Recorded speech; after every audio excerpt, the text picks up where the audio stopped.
We're anticipating that this July 1st is going to be a really difficult one for a lot of tenants.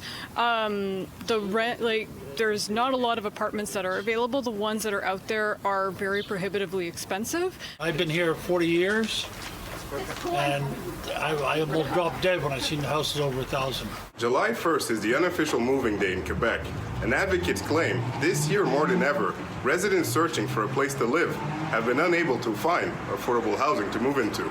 If you're living in a larger family, if you're a precarious worker, if you're low income, if you're an immigrant, there's not a lot out there for tenants. According to a study released this week by le regroupement des comités logements et associations des locataires du Québec, between 2020 and 2021, there's been an increase of 16% in price for a two-bedroom apartment in Sherbrooke and Trois-Rivières, 11% in Montreal, 10% in Saguenay, and 7% in Quebec City. The apartments that were maybe renting for $700-800 a month just a few years ago are now on the market for $1,200. Today you have to earn a lot of money to be able to rent a flat in the center, in downtown Montreal. Last year, 373 households across the province were without a lease on July 2nd. That's the highest that number has been since 2003.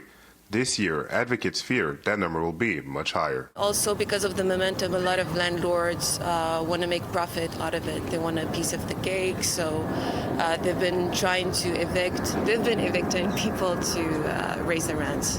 When we came here, me and Irish, we went to St. Henry. St. Henry, Point St. Charles, and that where all the Irish were.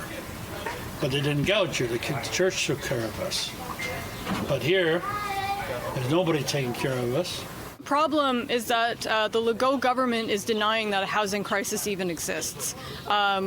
They've been presented on many occasions now with the consequences of the housing crisis, and they're refusing to do anything about it. And and all that's been proposed really to date are half measures. The Legault government recently announced a $100 million investment to renovate over 500 low rental housing units in Montreal. Opposition party Quebec Solidaire stated this week that the government should build 10,000 new social housing units each year for 5 years to meet the needs of families. They estimate the number of families currently on housing waitlists to be 38,000. Do we want Montreal to be a city for people, or do we want it to be, do we want it just to be a playground for the rich and for the developers? In Montreal, Sacha Obas, City News.